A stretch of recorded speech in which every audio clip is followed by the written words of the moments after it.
really pleased to introduce Mariano-Florentino Cuéllar, who's known everywhere as Tino. There's a chance that Tino holds the American record for a number of important positions that he has occupied over time. It's certainly clear on an age group competition, and it might be true in an open competition. Tino was born in Mexico, went partly to school while he was in Mexico, partly in the United States, has a Harvard BA, magna cum laude, JD from Yale Law School, and a PhD from Stanford Political Science Department. So he's got the educational credentials. I will just quickly list some of the entries in the competition to be the most important person that we know. He was a Stanford Law professor here teaching administrative law, and from there he went to work in the Biden administration, in the Obama domestic consul, and did work on a range of things, small issues like poverty, immigration, and gays in the military. From there, he came back to Stanford, where he directed the Freeman Spogli Institute for International Studies, still being a professor of law. From that position, he went to be a justice on the California State Supreme Court.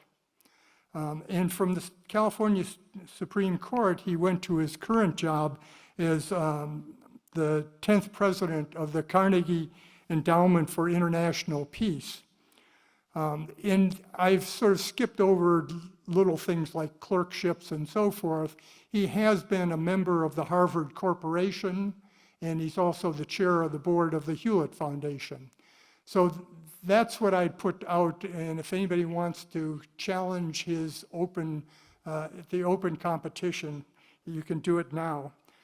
The one thing that I would highlight that he's done is a matter that we overlapped in, where he was co-chair of the Equity and Excellence Commission, which was a congressionally mandated commission that charged Arne Duncan, the Secretary of Education, with putting together a commission to deal with basically disparities that had developed over time in our schools and how to deal with those.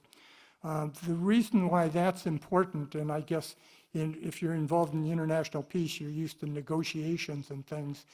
This was supposed to be a 7 or 8 member commission that ended up with 27 members on the commission, and Tino co-chaired that commission. It had presidents of the AFT and NEA. It had the current president of the California State Board of Education, and a large number of lawyers and academics around the edges. So you can't imagine that a commission like this could ever agree on anything, and yet at the end there was a unanimous report, and I have as a proof of that the front page of this report, which was for each and every child, which delved into many of the issues that were in A Nation at Risk and leads into, I think, the Education Futures Council work. Tino? Tino will say a few words, and then we'll have an open question and discussion.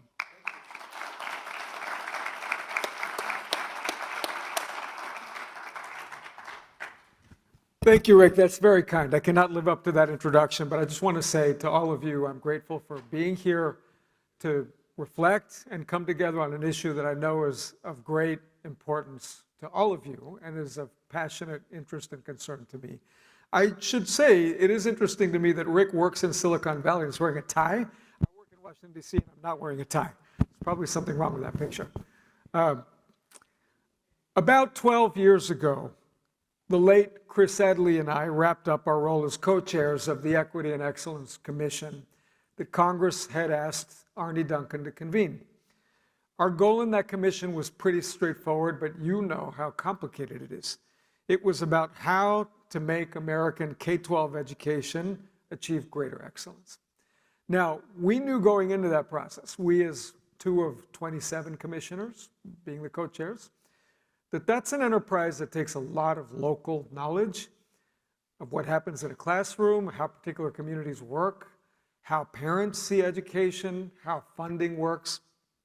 But we also were concerned with not letting that localized need for knowledge and for context deprive us from thinking about the reality that at scale we are one country. And one country deserves to have an approach, a set of ideas about education that are worthy of a country with its great ambition and resources. And what we found as we set out on that effort that was both complicated and assisted by the fact that there were so many different kinds of voices on that commission, from union presidents to school choice advocates to academics to state superintendents, big city superintendents, teachers, business folks, folks from policy. What we found is that if you understand American public education as a life-changing element of the trajectory of almost every kid in America to some degree, you also understand that there's this disconnect between what we try to achieve as a country and what actually gets achieved. Now, I don't want to suggest that what actually gets produced by the system of thousands of schools and school districts is not valuable. There are moments of incredible magic that happen in classrooms. I have benefited from some of those when I was a kid going to school in Calexico, California. And so many of the long nights and discussions we had in the commission reflected an appreciation of what had been achieved. But as we struggled with the reality of how the No Child Left Behind law worked, the limited but important role of the federal government in this, the critical role of states and local communities, the disconnect between aspirations and reality, we came to realize, this is critical, that money is only one piece of this puzzle. And I suspect all of you agree with that. You cannot discount that sometimes money does make a difference in these school districts, but it also matters how that money is spent. And critically, it also matters whether that money was spent and used in ways that actually had an impact and made a difference. So I could be up here for much longer and tell you more about the commission itself, but I want to make some broader points. I will say that in the course of all those discussions we had, we did come up with some ideas that I'm happy to say found some outlet in the Every Student Succeeds Act, some other ideas that we believe had some impact at the local level, and still other ideas that are still sitting on the shelf and not yet implemented yet. But as I look back over the last 12 or 13 years and think about the journey I've had in the courts and now leading a nonprofit thinking about America's place in the world, I want to ultimately make 7 points to you that I hope will help our conversation together. Hopefully also to encourage some of the work that you're doing. The first one is simply to reiterate what we all know, but is important to remind the public of, and that is that America and its place in the world depend critically on education. That nothing about America's economic role, its geopolitical position, the role of its military, our ability to shape the cultural narrative around the world with our media and our country and its traditions can be disconnected from what happens in our classrooms and in our schools. And at the end of the day, if we have a vision for this country over the next 20 or 30 years about its ability to overcome its internal challenges, to help facilitate the world growing incomes around the world and effectively making the energy transition work, that can stand up for democratic values, all of that ultimately depends on what happens in our classrooms. An undereducated population lacks the skills to drive innovation and economic prosperity. And the civic fabric that holds the country together, how does people have conversations across divides, bridge those divides, how they decide how to vote. And here in California, the initiative process may be a little crazy at the end of the day, But no matter where you vote in this country, how to make sense of that responsibility and that power and that right depends on education. The second point is that back 12, 13 years ago, when I had the privilege of serving with Rick on this commission, it was clear to all of us that one important ingredient to success in education was largely already present in America. And that is that, by and large, the country's population, its parents, its leaders believed that a quality education should be available to all.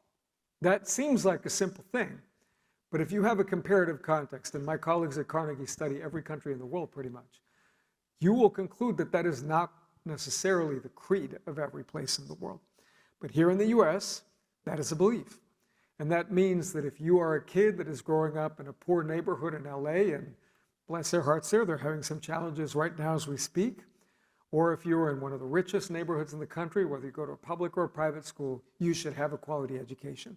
If you look closely not only at the rhetoric of leaders of our country, but also the law, state constitutions, you will find that often that ideal that I've just described is actually enshrined in constitutions. California's own constitution is an example. There is a right to an education that's discussed in that document. That aspiration, though, falls short of reality too often. That's the third point, and that's why largely we've come together today. If you're intellectually honest, you have to recognize that while we managed to put millions of kids in classrooms of incredibly diverse backgrounds and provide them with teachers and sometimes also provide them with little help and technology and so on, the reality is that many kids in certain schools have incredible teachers and others have teachers that aren't able to help them quite as much, that some have access to the latest technologies and others don't, and that well beyond the questions of socioeconomic status in a community, the outcomes that you actually see from schools around the country vary enormously. We also know that whatever you say about the COVID pandemic, the reality is that that was a period that was enormously challenging for American kids. And the results are evident not only in anecdote after anecdote, but in numbers that you can see with respect to demonstrated mathematics proficiency around 8th grade. Before the pandemic, we had about 34% of kids reaching those metrics. Now it's closer to 26%. That's not something that should make anyone feel great about the country. Certainly, if you go beyond simply proficiency and look at how long people are able to be in school and whether they're in school as long as they're supposed to, the numbers don't look great. About 26% of kids, based on some numbers that I've seen that you've probably seen too, are absent more than 10% of the time. There are many answers to the why question. Some of those are rooted in the imperfections of any human enterprise, to be honest. But others are reflective of the mix of values and incentives and goals and inputs into the system. And at the end of the day, whatever the mix of dynamics that drive this reality, they are partly rooted in the fact that we have a broad democratic politics, little d democratic, and a lot of decentralization. That can be a strength to some degree, but it could also be a persistent challenge. And in many ways, the reason we are here today still is that some of those structural factors, the 19,000 school districts, the difficulty of understanding how to measure outcomes, remain a challenge today just as they were 12 or 13 years ago. But my next point is really about what has changed since 12 or 13 years ago. Back then, there was a degree of polarization in the country, but nothing quite like what we're living through now. Back then, compromise was much more possible than it is now. So in the years just before I ended up co-chairing that commission, I worked in the Obama White House, and many of the issues I worked on involving the justice system or public health or regulatory reform garnered bipartisan support in Congress, whether it was food safety or the role of tobacco or civil rights or drug treatment or regulatory reform to make the system more efficient. You could reliably imagine legislation garnering the kind of support that would make bridges be built across divides. One thing that has changed is that that is not completely absent, but it's far more difficult now than it was 12 or 13 years ago. Building on that, polarization that's reflected in part on cultural and other disputes about what happens in the classroom or on curriculum or on the meaning of what we teach, are challenges involving technology. And here I'll just note, as somebody who's had to parent kids, the judgment calls that even very engaged families have around social media, around mobile technology, are not easy. We can't expect those to be done perfectly inside schools. It's a joint process of trying to figure out what the right norm should be. And it is a losing battle, often, if you are trying to tell a 14 or 15 or 16-year-old what to do with their social media. We can tell each other many stories about this, but suffice to say that one of my experiences as a parent involved my daughter, and I won't tell you what age it was, but I'll just tell you, she came to my wife and me and said, I just want you to know what it feels like when my friends have access to a smartphone and I don't. And what it feels like is I show up on Monday and they're laughing at all these jokes that they've been exchanging over their devices, and I have to pretend I know what they're talking about, and I don't. And needless to say, my wife and I were moved by that to some degree. A third difference. Today, we are on the cusp of far greater innovation around artificial intelligence. You've probably gotten tired of hearing those words, artificial intelligence. For what it's worth, I started getting interested in this a good number of years ago, in part because I expected that changes in AI would really affect the legal system and what we expect from it. But I don't want to sound like all the hype you hear is exactly right. I do want to say that if you're going to make an argument that the most advanced generative models today are not going to progress much more, I think the burden is on you to kind of explain why. Because I think in most respects, I would argue the most compelling arguments favor the conclusion that we're going to see that these capabilities that allow these models to generate incredibly advanced mathematical analysis in some cases are likely to get more energy efficient to produce, cheaper, and therefore more easy to diffuse.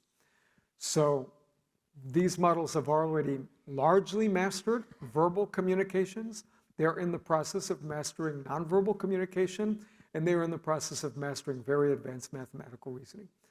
For a system that is partly trying to educate kids not only to be civically engaged, but also productive and able to earn a living, that's a challenge. It's a worthy one of an ambitious country. How to figure out what mix of exposure to this technology, embedding of this technology in our curriculum and our learning, versus leaving it to one side to make sure certain cognitive abilities develop as they should, is going to be something that should occupy us substantially and cannot be ignored. The sixth point is that the fate of the reform enterprise, the effort to make the system, how it works now, better, depends not only on wisdom and idealism, but on pragmatism. And here I just want to note that the report that you all are discussing today, to my mind, suggests how to move in a productive direction, how to create a fairly simple framework that allows for a large coalition to come together. Why do coalitions matter? In the international work we do at Carnegie, we're constantly thinking about coalitions. If you want the US to be engaged in the world, you have to ask yourself, how do different parts of the country see that and understand it? If the US is going to effectively deal with the threat to Ukraine and the threat to the international system that that represents, what other countries can be persuaded that they have a stake in it too? What does it mean for them? So when I think about this reform effort, I think about 5 key tenets. These are my words, but they're in a way, I think, fairly aligned with the report you're discussing that could probably lead to a large coalition. The first is to invest in measurable excellence, not to content ourselves with thinking that we have some great schools in the country, some extraordinary teachers, some amazing classrooms, but to ask, what is the level of excellence that we should be trying to achieve even beyond that? How do we compare to other countries? How do we compare to America's best self? And without going crazy on thinking that any classroom interaction can be reduced to a quantitative metric, how do we get the right mix of quantitative and qualitative tools to give us a feel for what is happening in those classrooms in real time? How much value is being added? I would note here that 12 or 13 years ago, I would have made the case to you that literacy and math was so critical that maybe that should really have front and center priority relative to everything else. Today, I would say something slightly different. I think that the math and literacy stuff is important.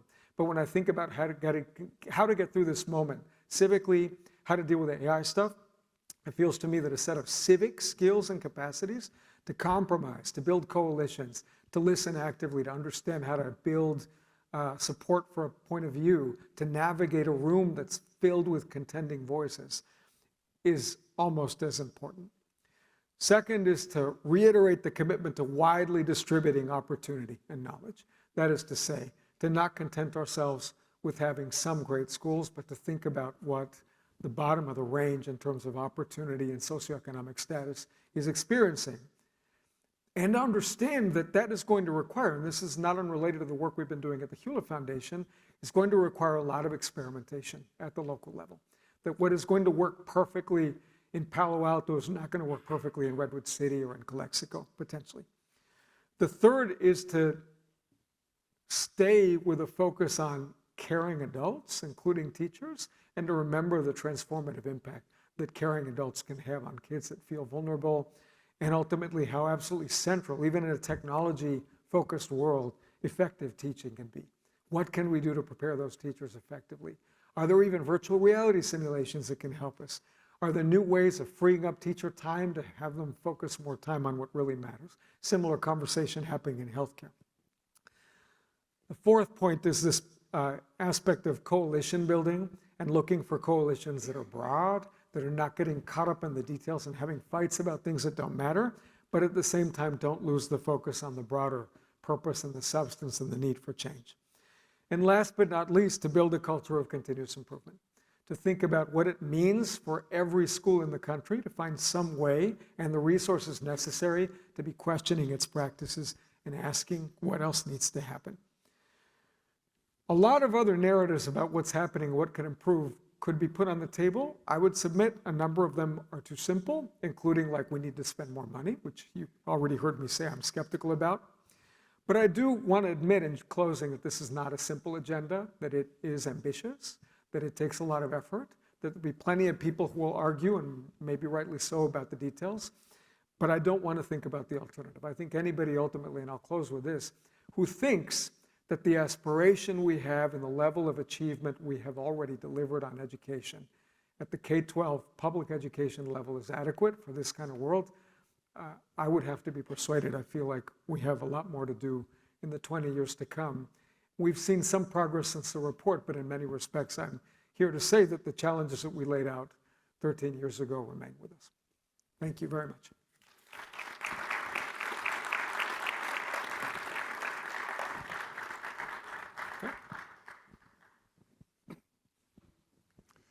Thank you very much, Tino. That was great. We're going to open this up to the general audience in a minute, but just a couple of questions that I get your reaction to. The ideas of making schools available to all were really made public with Lyndon Johnson in the mid-60s. And then we've spent some time earlier in the day on a nation at risk, and then we get down to our commission report. And you layer on to that the fact that achievement gaps haven't closed over that 60-year period. What's your take on that? Should we just keep saying the gaps are there, or is there something we can do? You've sort of laid out a few ideas, but are you optimistic, or? So it's hard to be optimistic, but at the same time, I think it's important to recognize that we have not stood still completely. So we could talk about Mississippi, for example, and it's probably come up here that some of what seems to have worked in really increasing literacy outcomes there is a single-minded focus.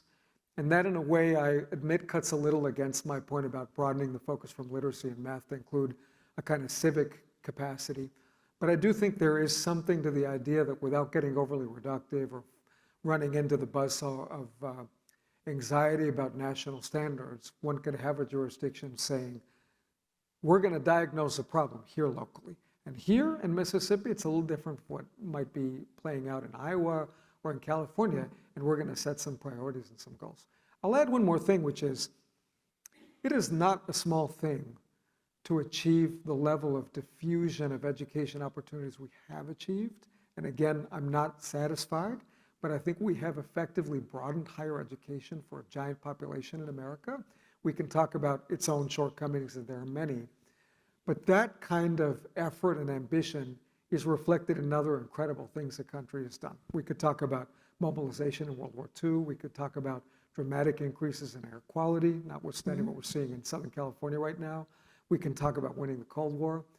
And I'm reluctant to give up on that level of ambition. So you've spent a large part of your life and career talking about regulations and administrative justice and so forth. How do we get the balance between regulating good things and trying to you seem to be moving away from any regulatory solutions, but toward more output-based kinds of solutions? I think it's right that you got to figure like what are your goals and then have a little flexibility in reaching them. The work of Gillian Hadfield on regulatory markets has been influential to me. But at the same time, I think it's important to realize that there are always some needs that are best served by being exactly clear about what's allowable and what's not allowable. I mean, look, it is helpful to think about how the US, with all its failures and limitations, compares to so many other countries in the world. And I do think that if you look at the entire mix of our political economy and compare it to Europe, to Japan, to any other advanced industrialized country at scale, like it's one thing to be Denmark or Singapore. But if you're actually the kind of country that has counties that are larger than whole countries, then we have to understand that the enterprise of governing is hard. And I'll share with you just one manifestation of that I think is pretty relevant to education, but is also relevant to national security, to environment, to other things I've worked on. And that is, as an American, you should want three things from your government most of the time. You should want it to be efficient, to use dollars as smartly as possible, and have it be as lean as possible. You should want it to be procedurally fair, to not treat you in an arbitrary way, to have, if you and I are similarly situated, to not have you, pay a quarter of the taxes that I pay. And then three, you should have it be democratically responsive, so that if there's a vote in an election, the elections matter. We just had one at the federal level, that's going to matter. I try to tell my administrative law students, so you can generally have 2 out of the 3, but actually having all 3 is often incredibly difficult. That's not a reason to stop pushing for the system to work better, but I do think many of the challenges we've had in education are rooted in that, and I'll give you an example. So I'm a big advocate of more local control for funding. I supported the local control funding formula for California. I think that work nicely fit with what we talked about in the commission. But let's be perfectly clear, more local control means more variation in how the money's spent and less of a certainty that if you're a disabled student and you're in 2 different places in California, that you will get exactly the same experience. So one final question, and then we'll get to the audience. You spent a lot of time in the White House and working on national events, affairs. What's the role of the federal government in this education activity? Small but important. Like all of you know the facts and figures at the end of the day, depending on exactly how you count, it's $1 in $10 or so. But I found it to be a real revelation to spend time working at the state government level, in part because California is very big, obviously. So if you're working in a state Supreme Court, you see this incredible snapshot of a very large and complicated place and its environment problems and where water's running out, where criminal justice is more of an issue, what's happening in the schools. But you do get the sense that much more so than Americans tend to realize, so much of the action is at the state and local level. I mean, just as it's true that federal education spending is only a tiny fraction of the total, that story is more generally true. If you look at head count in the federal government versus the states, and I'm not saying the states and localities are perfectly efficient or we can't imagine changing that, but a vastly greater proportion of overall government employment is in the states and localities. If you take transfer payments and defense spending and debt service out of the equation, the lion's share of spending is at the state and local level. I guess what I found working at the state level is that's not only an abstract thing. The courts that I used to visit when I would travel up and down the state and meet with state trial court judges, they are literally close to the people. There's very little filter between a family that's dealing with the agonizing problem of like, they're dissolving their marriage, they've got a kid, does the kid have an interpreter? Like, all those problems are very visceral and real. And I think one of the recurring challenges at the federal level, no matter who's in charge, is how not to lose that texture of closeness to the reality of things, which is why I think that continuous improvement point is always going to be about innovation playing out a little bit differently in different parts of the country. Yes. I want to thank you for your comments, Tino, and for being here today. Most of you don't know that he was actually in DC at the White House yesterday and flew back overnight to be able to be with us. So thank you for your sacrifice and your service. The weather's better here, by the way. Thank you. There is a question here, actually. We keep talking about the fact that we're not serving our students today as well as we possibly could. But I don't think we're talking enough about what I call the second generation problem, which is that we actually started disregarding students in growing numbers decades ago. And so what we're having now are parents who themselves were not recipients of strong educational foundations now being in charge and being a partner to education solutions for their children today. And part of that second generation problem is that they don't know the foundational things that they need in order to be strong partners and advocates for education. And they think survival in many ways is good enough for them. So can you talk about the language that we use about describing the coming together that we need to have in our country in order to build the coalition for support for change, when in fact we have such a broad variation in the appetite, the interest, and the benefits of education, even among us as adults today? So part of what I like about your question is the premise, which is that being a parent is difficult, and that even if you have a lot going for you and you're relatively prosperous, the judgment calls you have to make as a parent are difficult, and the deficits and challenges in our education system going across generations compound sometimes. So one piece of that puzzle to me, which is only partly an answer, but is about understanding that this increasing turn towards lifelong learning that we're seeing in higher ed for professional reasons has an element too that is about families and it's about education. It's about how you can effectively manage what's happening in your family and help your kids through an increasingly complicated period of time. I think there are ways to build that into the schools a little bit more.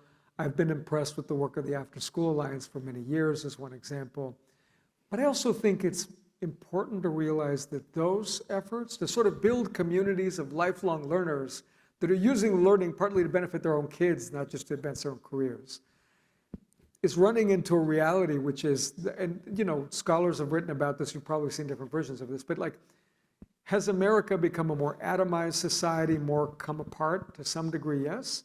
Now it is true we're still rooted in our families, and in fact there's good data that over 20, 30 years, families have not gotten more atomized. And we're also deeply affiliated with certain national tribes we feel we belong to, some of them political. What seems to have suffered a little more, according to some, and I think this is quite plausible, is a kind of in-between space where we're more disconnected from our village. This isn't just COVID. I think the data suggests that people spend less time in coffee houses or doing community activities. You know, there's a subplot about this, might be about churches. And that lack of engagement, I think, makes it harder for best practices to diffuse in a more organic way. So there's no perfect solution to that, but I think we have to start by being honest about the scale of what is afflicting us. That's great. I thank you very much. Thanks for your comments, super interesting. My name is Daniel Kaur, and I'm president of Arizona Western College, a community college in Yuma, Arizona. Sunniest place on earth, go ahead and Google it. It's a true fact. I also serve as president of the Arizona State Board of Education. Super interested about your thoughts on local control. And would just pose the question, how much local control is too much local control. We have some areas of rural Arizona, very rural, with multiple boards of education, K-12, high school, even middle school. How much is that is an impediment to the progress we're looking to make? Thank you. Great question, and thank you for your service. I guess I treat local control partly as a fact of life, and that we're never going to quite get rid of the decentralization we have in some respects, right? But the question ought to be, how can we better benefit from it and have it be less of a cost? Because this is a real cost, right? It's true that some local variation, some of what works in Santa Clara is not going to work in Redwood City. But it's also true that if we can't coordinate some things regionally, we have a real problem. So I would start from the premise that some larger body, let's call it the state, is the best place to think about what outcomes we're really trying to achieve. And then beyond that, I think we'd all be better off with a greater degree of flexibility at the local level, but perhaps also a little bit more honesty that sometimes there's too much localization. The courts are not a perfect analogy, but I can give you an example. When the federal judicial districts were drawn, they reflected the distribution of population in the late 19th century. So that means like you got a whole bunch of federal district judges per capita in Arkansas. And I have nothing against Arkansas. My wife grew up in Oklahoma. Well, that means I do have something against Arkansas. We'll see. But anyway, but like in California, you have a much lower like judge per capita basis. That's not ideal. I mean, we're competing with these great powers. We're trying to make the country benefit everybody. We're dealing with these giant technological changes. So a little more flexibility in asking, like, can we consolidate some jurisdictions that really don't have justification? But philosophically, like, local control is key. It engages the community. It allows for local variation, as long as we're clear about the outcomes. Now, let me add this little coda. One thing that I think has also changed since the days when Rick and I were on the commission is that back then, there was more hope and enthusiasm and optimism about a standards movement that was not top down from the federal government. It wasn't the Secretary of Education saying to states what they needed to teach, but it was the federal government and philanthropy as partners to try to bring about a little bit more coordination around standards so we could know how Arkansas and Oklahoma and Mississippi and Massachusetts and California were doing relative to each other. I think it's fair to say this crowd knows that that enthusiasm has waned. And, you know, I would like to think that there's some balance we can strike, but I do think if you're going to set outcomes and provide for local flexibility, then there's a kind of trust but verify piece. And this is where I still believe in some accountability, right, to make sure we're headed in the right direction. I think she was first. Oh, sorry. Hi, I'm Christina, and I am on the Practitioners Council. Great. I have a question with regards to civics and the use of the courts. So, you know, like Rhode Island family sued in the Cook v. Macke case, and that was them saying that the state of Rhode Island had failed to prepare them to be adequate citizens, and it was a lot based on civics, but we know that case didn't win. However, that was like a window to peer into to see that parents and families are willing to challenge the education system and their rights in the courts. Do you foresee more of those kinds of challenges? And do you foresee that perhaps the courts will be more willing to adjudicate on those kinds of challenges? Thank you. I remember many days of my time on the court, but one day I remember particularly, and I'm not going to go into all the details, but I'll just say, is thinking through a petition we had that had to do with this kind of lawsuit in the California context. And these are hard lawsuits. If you think about it from the perspective of these state courts that have to balance, you know, if there's a right, but a vague right in the state constitution, how can you give it substance but not micromanage the legislature? It's a little bit related to the trade-offs we were talking about involving local education. But in that particular case, the state trial court, the trial judge that had heard the case, had found that there was a real problem, let me put it in a layperson's terms, and that there had been a lot of evidence offered to indicate that the right to an education that the California Constitution provided and the equal protection provisions of the California Constitution really were implicated in ways that called for a remedy to happen. Now that quickly went up to the state appellate court, because you can imagine if you're the defendant in that case, your school district, you're thinking, well, the last thing I want to deal with. I mean, I'm well-intentioned, I want my kids to have better education, but I don't need a court telling me how to do this, or like, what is the court going to then order the legislature to do something different, and so on. And the appellate court decided that the trial court had been wrong. Now this gives you, and had cited that this was a little bit of a different case compared to most, that it threatened to kind of intrude a little bit too much in the province of the legislature. The interesting but also the hard thing about my previous day job was that those were the things that came to us. And sometimes the hard questions were not just how are you going to decide the case, but should that case be granted review, or do you just kind of let it be at the appellate level? And in the end, in that case, this is public record so I can talk about it, I was one of 3 justices that voted to take that case. Query whether we would have landed in one place or the other or somewhere in between, but at least to take on the responsibility of deciding it, because there is such a right in the California Constitution. In the end, the court did not take the case, but in answer to your question directly, I believe it is likely more of that litigation will happen for 2 reasons. I think the basic message that I tried to share with you today, I suspect is shared in this room, and that is a belief that however good we're doing, we could do better. And that therefore, second, we have a responsibility as Americans who care about education to find the right way forward.